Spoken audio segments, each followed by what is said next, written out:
Former Clemson running back Darien Rencher, who now writes for our Clemson 24/7 team site. Darien, good to see you again. I talked to you just last week. Congrats on the ACC title as well to your former team. We're back on top. There you go. We're in a little drought, mini drought.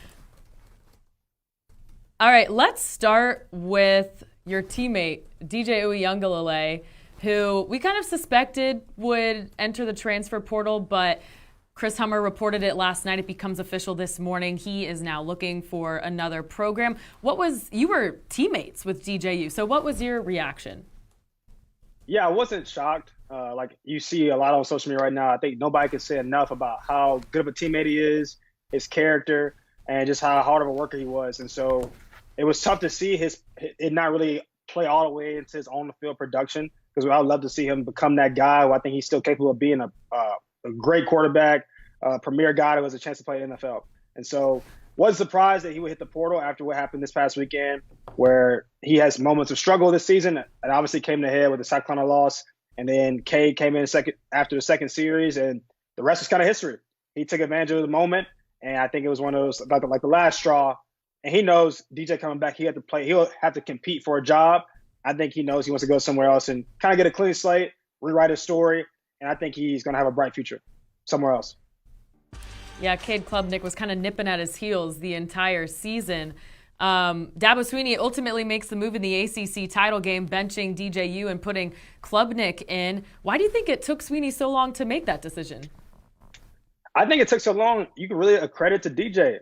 DJ really was so committed this year, lost 20, 30 pounds, trying to just basically respond to the adversity last year. And for the most part, he really did. He had a couple of games this year. I think you put him up there with quarterbacks this year. I think the Wake Forest game, to me, was one of the best quarterback games played this year in college football. So he's had moments to prove that the haters wrong and prove that he could be the guy at Clemson. But at the same time, like we got 2 losses, not in the playoffs again.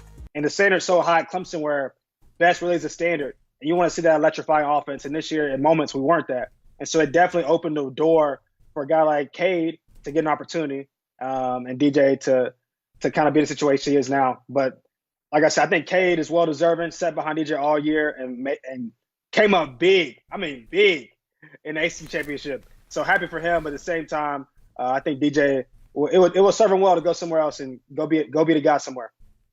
How do you think the guys in the locker room feel about Cade Klubnik moving forward with the offensive roster they have right now?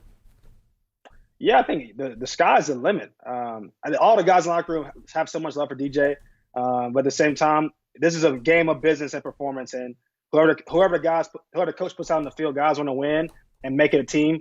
And so I think Cade, I've met him a couple of times on my way out. Great kid, great energy, super talented, and gives Clemson, to me, every ability to go be that high-power offense that they want to be. And so I think the sky's the limit. Like, I think he came in last game. If he continues to do that, I think the trajectory is national championships, more conference championships, more wins, and Clemson getting back on top.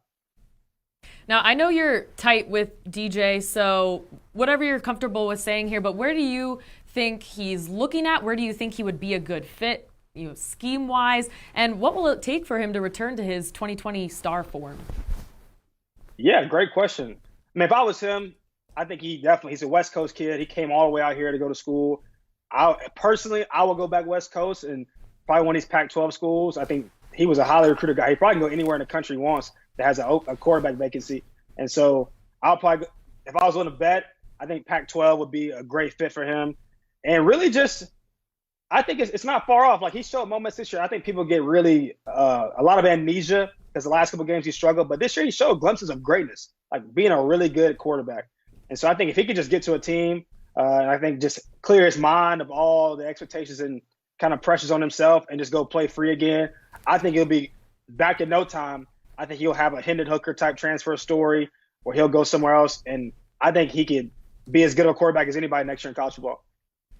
Would love to see that. Now, when it comes to the transfer portal, Dabo Swinney does not mix words about how he feels about it. And some of these quotes are kind of hilarious. We always know Dabo's good for a little one-liner.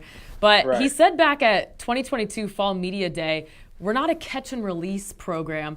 And I think it's funny. The only transfer he's ever taken was reserve quarterback Hunter Johnson from Northwestern, who played at Clemson before that. So Sweeney ended up calling it, the boomerang portal for us. But do you think this is finally the year that Sweeney changes his ways and goes to the portal?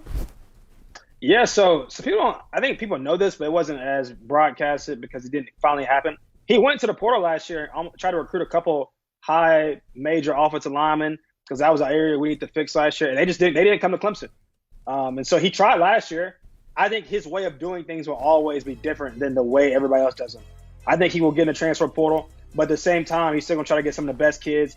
And I think he's going to take guys who can play at the Clemson level. So I think it definitely, you probably see it more this year where he'll get in the portal and get some guys from other schools that have great reputations, can fit the Clemson way, come in and play right away and contribute. But like times are definitely changing. But at the same time, I think culture will always be the precedent of his decisions. It won't be just like how can we win? It'll be more so how can we continue to build a good program, bring great young men in here and develop them. All right, Darien, appreciate your time. Great insights as always. And remember, for all the updates on the Tigers program, to visit Clemson247.com.